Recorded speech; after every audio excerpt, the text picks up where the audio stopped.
Hi, hello, and welcome to this week's video. I'm Courtney, and this is my life of projects where I share with you all of my knitting, quilting, spinning, and occasional embroidery.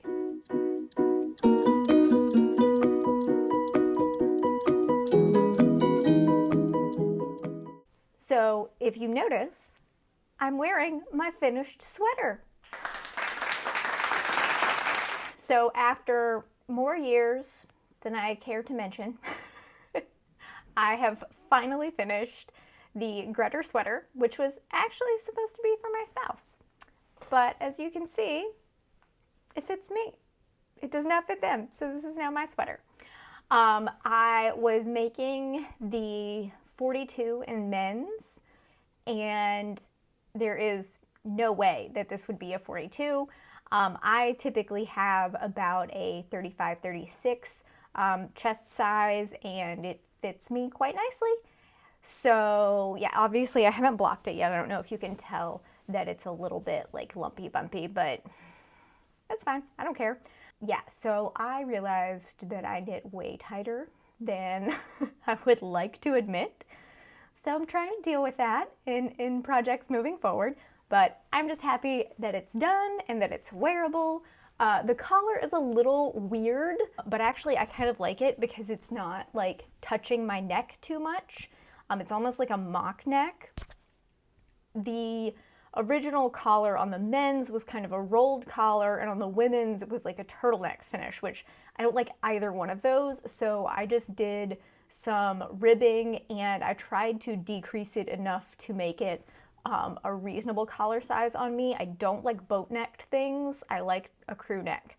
So I tried to get it to about that size, but as you can see, I would have had to have pulled back into the pattern to then do decreases and make it a true crew neck for me, for my size. So I kind of have this like open, wider mock neck, but again, I really do like it because it's not touching my neck too much and itching me. This yarn is a little more itchy than I would like, but again, I haven't even washed it yet, so I'm sure if I use some wool wash and some conditioner, it'll get a lot softer.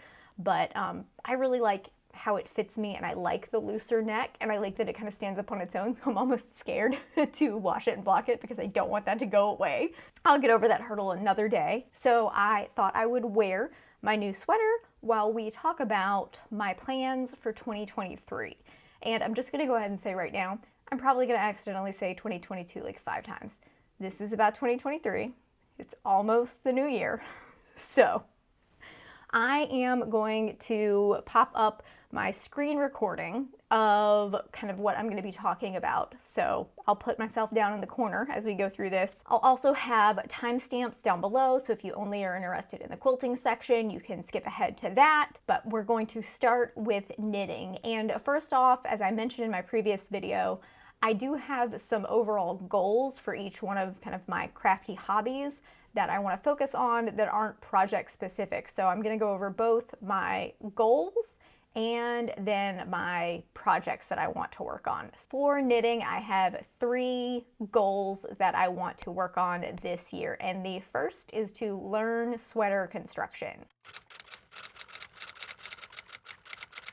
So as I've mentioned before, I bought the Coco Knits Sweater Workshop book. So I want to go through this year and learn a lot more about sweater construction so that I can improve my skill set and end up with sweaters that fit the person that they were intended to fit, unlike this one. So that's the first goal. Then my second goal is to take better project notes.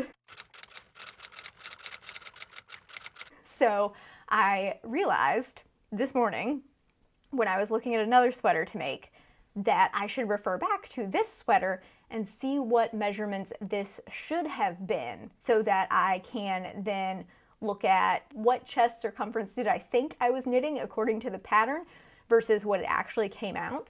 So I can kind of gauge how much larger I should plan on making the pattern and how much larger I should plan for my gauge to try to be to get to the actual size that I should be knitting, if that makes any sense. It makes sense in my head. But I wanted to refer back to this and see what I was actually trying to accomplish versus what it turned out as. And I already threw away the paper pattern that I had printed and written all of my notes on. So what I should have done, and what would have been helpful, is once I'm done with the paper pattern, so let me back up. What I do when I'm knitting is I typically buy my patterns online, or if I have it in a book, I make a photocopy of it so then I have a paper pattern to carry around with me and to write notes on. I just really prefer the paper version. I am not an e-reader tablet kind of person. I cannot stand using that for a pattern because I need to be able to scribble on it, write things, erase things, and I have enough technology during the day for work. I like my paper patterns. So I always have a printed paper pattern with a project if I'm using a pattern for that project. With socks, I was memorized, meh. But, so I always have that, and what I need to do is when I'm done with the project, or as I'm going, I need to transfer those handwritten notes from the paper into Ravelry so that I know what I did. Because it's really useful to me when people have that in their Ravelry, and I can go see how they modified this pattern to make it work for them. So for example, with the Rocky Coast cardigan, I remember that the shoulders really did not fit me, and a ton of people have modifications on their project notes explaining how they made the pattern and the shoulders specifically work for them. And if I had my project notes from the first time I tried to knit that, I could kind of look at theirs, look at mine, and figure out what might work for me. So taking better project notes and writing them down in Ravelry is my second goal for knitting. And then my third goal for knitting is to knit things that I will actually wear.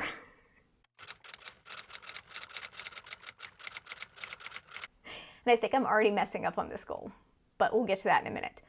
So I do tend to buy a lot of brighter colors for yarn, and then I don't wear those colors. Same thing with roving for spinning, which we'll get to in a minute.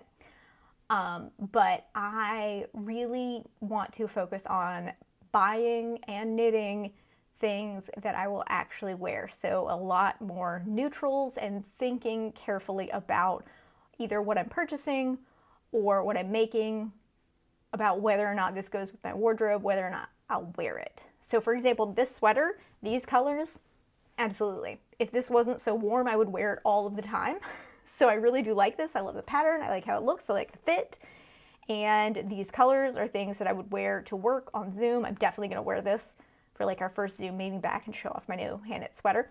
But I need to lean more into this vein rather than the bright colors because I don't wear them. And getting myself to actually wear them is just, it's not a thing that's going to happen. So I need to really think more intentionally about that. So those are my 3 knitting goals for 2023. Now let's talk about projects. All right, so I have my Ravelry pulled up over here, and I've pulled up my queue. I typically don't use my queue a lot as it's intended to be used, but I'm going to try to change that this year as well. If you can see the top 4 items here, they're all sweaters. I don't know why I think this is realistic. I knit 1 sweater in 4 years, and for some reason I think I'm going to knit 4 sweaters this year. But that's what I want to do, so we're gonna attempt that. And at the end of the year, when I look back at this video, I can laugh at myself. But the first sweater that I'm going to work on is, I think I pulled it up over here, yes, is the Cider sweater by Tin Can Knits. And I actually have already printed out the pattern, and I took my measurements this morning and decided what size I'm going to make. And I already have the yarn for this. This was actually the yarn that I thought I was going to use for the Wharf Street pullover. But then I looked at the Wharf Street pullover and it calls for worsted weight yarn. And this is Madeline Tosh DK, not worsted. I don't know why I thought that I was going to use DK for a worsted weight sweater. I do not know why I thought that was a thing I could or should do with my limited skill set when it comes to sweater construction. There are definitely some people out there that would totally be able to make the proper adjustments and knit a sweater that's intended for worsted with DK and do the math. I am not that person. I don't know why I thought I was that person. I even like balled up one of these already and put the pattern and needles in a bag like I was gonna start it 4 or 5 years ago. No, this is not the right yarn for that sweater with my skill set. So I looked through patterns on Ravelry that were good for DK and tried to find some that people had used this specific yarn for. And one of the ones that came up was the Cider by Tin Can Knits. And you can see there are a lot of similarities between the Wharf Street and the Cider. They both have kind of that honeycomb pattern. So I have already bought the pattern, I've done my measurements, I have the yarn. I have one skein already caked up, so I am probably going to start that today or tomorrow, so that I'll start that a little bit before the new year, and that's fine. I like this sweater. I'm a little intimidated by the texture that is in the, I guess, side panels, really.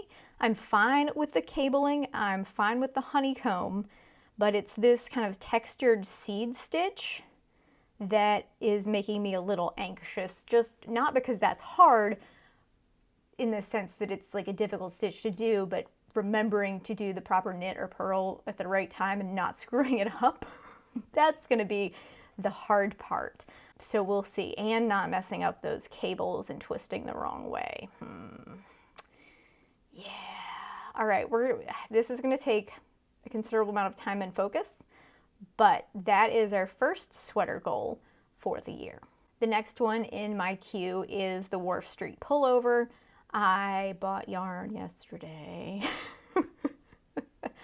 for this, and it is not a neutral color. I found some Madelinetosh that is what I'm calling bright clown barf pink. I don't remember the colorway, but when it gets to me in the mail, I will show it to you. It is pink with splashes of neon, kind of like speckles throughout, and I just really loved it. So that's what I think I'm gonna do the Wharf Street pullover in. We'll see. We'll see if I get the first sweater done. One thing I'm not gonna do is work on multiple sweater projects at the same time. I know that's outside my capability, one sweater at a time. So theoretically, if I finish one sweater every 3 months, I will get all 4 done by the end of the year. So that's my goal. We're gonna try. The other sweater that I want to do is the Rocky Coast cardigan. I've done this one before, like I said. It did not fit me, so I had to gift it to a friend. And in all of the project notes that I scrolled through trying to figure out how to make this fit me, one thing that everyone recommended pretty consistently was the Coco Knits sweater workshop book, or their method for doing the shoulders. So after I go through that book and learn a little bit more about sweater construction, then I'm going to tackle this. So this will be in the later half of the year. I do actually already have the yarn for this. I'm going to be using the Quince & Co. Lark, I think is what I have. So that one is ready to go once I get a little better handle on my sweater construction skills. Then I'm doing another Tin Can Knits sweater. It's the Mountain Mist, and I have the yarn for this as well. So this is going to be the earth yarn that I got in Philadelphia. So I have kind of a blue-gray for the main body, and then pinks and a white for the top. So this one looks like it'll be a little bit quicker and easier because it is pretty much just stockinette and then some color work. So I don't know if I'll do this one before or after the Rocky Coast cardigan. We'll see. I kind of wanted this one to wear to Rhinebeck, but we'll see. So I'm excited about working on that one. Then in my queue, I also have this shawl. This one has been on my to-do list for a long time.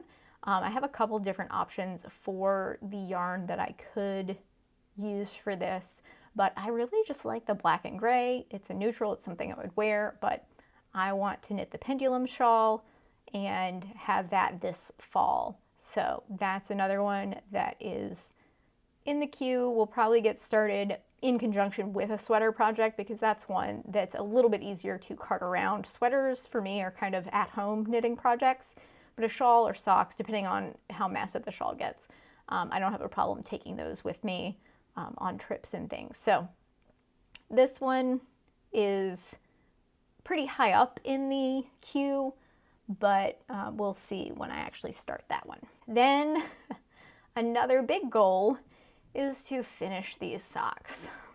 So I have finished the first sock. We have one sock done. I started these in 2013. Oh my God. That will be 10 years.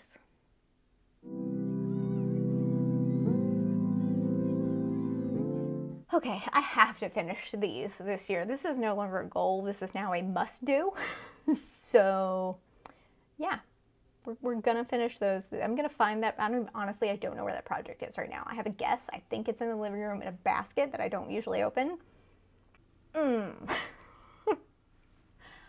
right, so I'm going to finish those this year, real soon, because 10 years. Whoa. All right, so that's that small amount of trauma that we just went through together. Those are my knitting related goals and project plans for 2023. Let's go on to something much less traumatic and talk about embroidery. So for embroidery, I have two goals for just improving my skill set, and the first one is to improve my precision with embroidery. I've noticed that I do get like a little sloppy, a little rushed, and I don't make the best straight lines when I'm doing either back stitch or I don't know the names of other stitches. So goal number one is to improve precision. Goal number two is to just like improve my knowledge base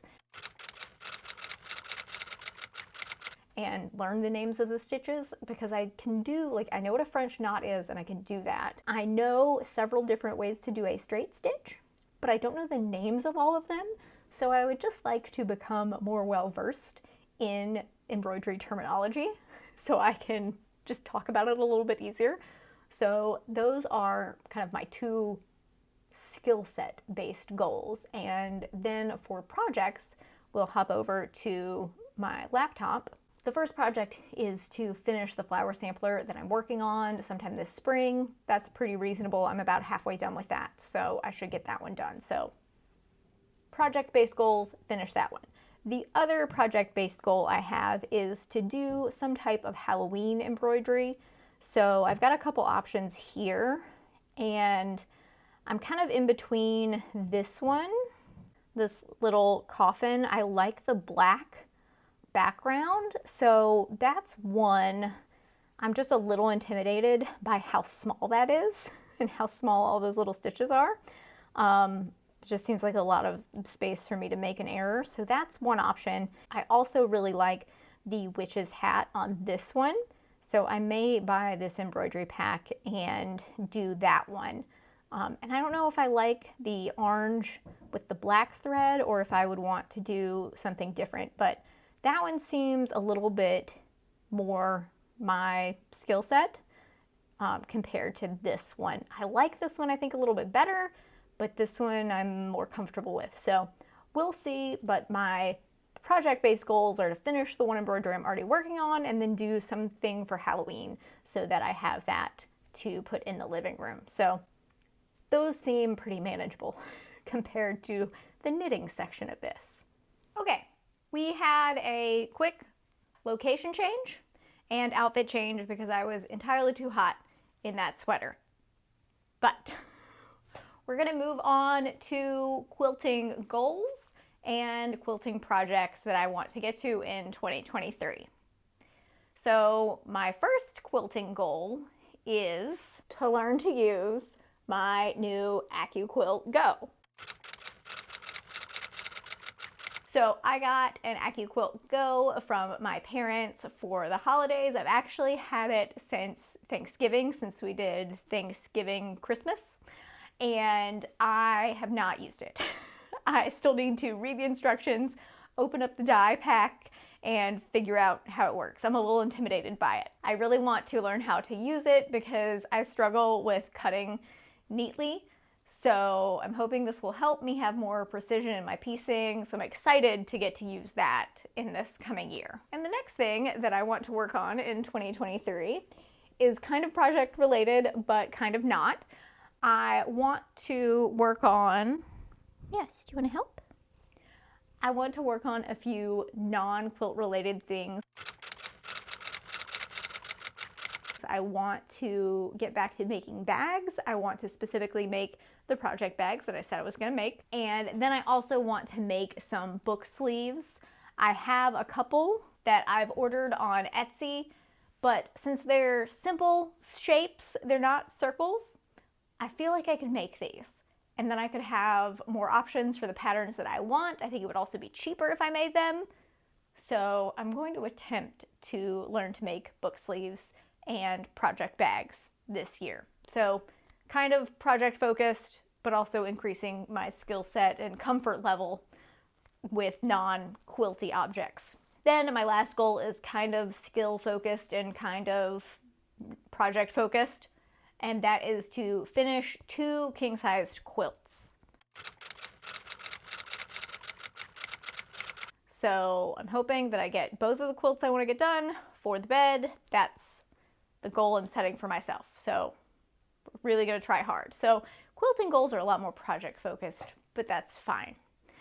But the projects that I want to get done this year are all projects that are currently ongoing.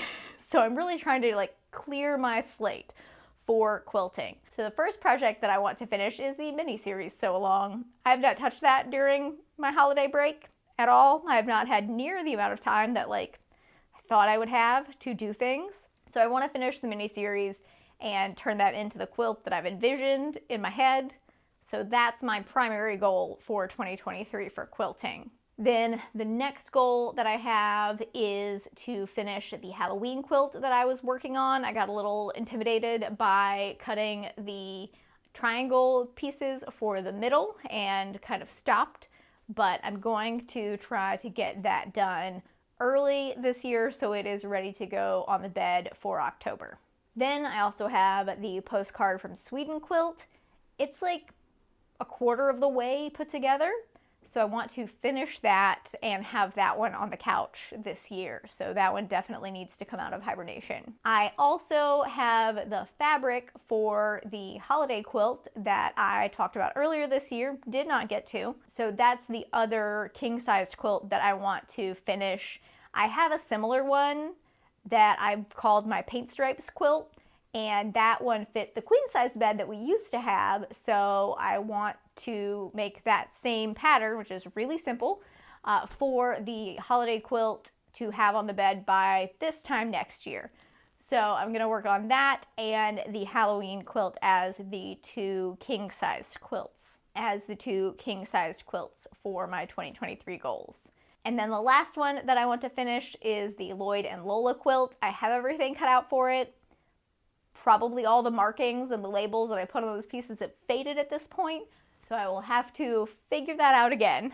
But I need to get that one done because it is a gift for my friend and way overdue. She doesn't know she's getting it though, so she doesn't actually know she's missing anything, but I really want to get that one done because I have another friend who I want to make a quilt for, and I have to get this one off my plate first. So those are the projects that we'll see at the end of the year if I look back at this and laugh at myself or not. But I'm hoping to get, is that 5 quilts? Yeah, that's 5 quilts. I'm hoping to get 5 quilts done this year. We'll see. And finally, my spinning goals for 2023 and the projects that I want to get done. So spinning goals are a lot more goal focused and less project focused. So as I mentioned in my last video, I really want to work on color. And I bought this back issue of Ply that goes over color and talks about techniques for different ways of drafting the roving and working with color. So I want to read this, try to get a better understanding of how to get colors of yarn from the rovings that I have that I really like. So that's my primary spinning goal, is to really increase my understanding of working with color. Then I also really want to increase my knowledge base, similar to embroidery. but I want to increase my understanding of spinning. I want to learn how to spin woolen or worsted. I don't know which kind I spin right now, so I want to learn the difference between the two.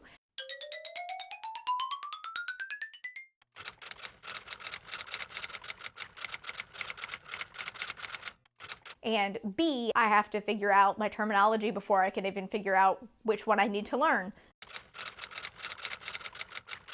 So we have a lot of room for growth in spinning. And then my last spinning goal is to just spin from my stash.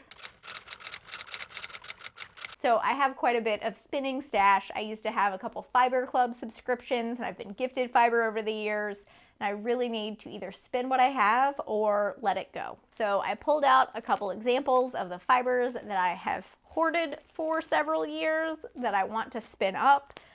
This one in particular, I don't know that I really love these colors, but this was one of the two of by hand rovings that was from the Big Bang Theory collection that they did, and this one is Sarcasm, which I love Sheldon, he's my favorite, so I wanted this colorway. I just don't know that that's something I'd ever wear. Like, maybe I would make mittens out of it. So I need to decide. This is one that I feel like if I spun it really, really thick, I would use in one of the lotus flower beanies. So maybe if I think about them like that, if I can use them as accent colors in other things, maybe I could get more use out of them if I spin more intentionally with a project in mind. Because that's the other bonus goal that I have, is to use some of the hand spun yarn that I have that's just hanging out and hasn't been touched. So I'll have to see if I can pull that out and find some projects, but I also need to work on spinning intentionally for a project so that I'm thinking about the color, thinking about how it's going to come out, and also thinking about the project that I'm going to use it in, because if I want to spin this for the lotus flower beanie, then that's a very different thickness than if I'm like spinning it for a shawl or socks or even accent yarn in a sweater. So I have to work on doing some planning around my spinning way more than I typically do, which is none. So that's a bonus spinning goal there, is do more spinning planning. So those are all of my crafty goals and projects that I want to complete in 2023. Definitely don't forget to subscribe so you can follow along with me and see what I managed to accomplish. And don't forget to leave this video a like if you did enjoy it, and I will see you in the next one.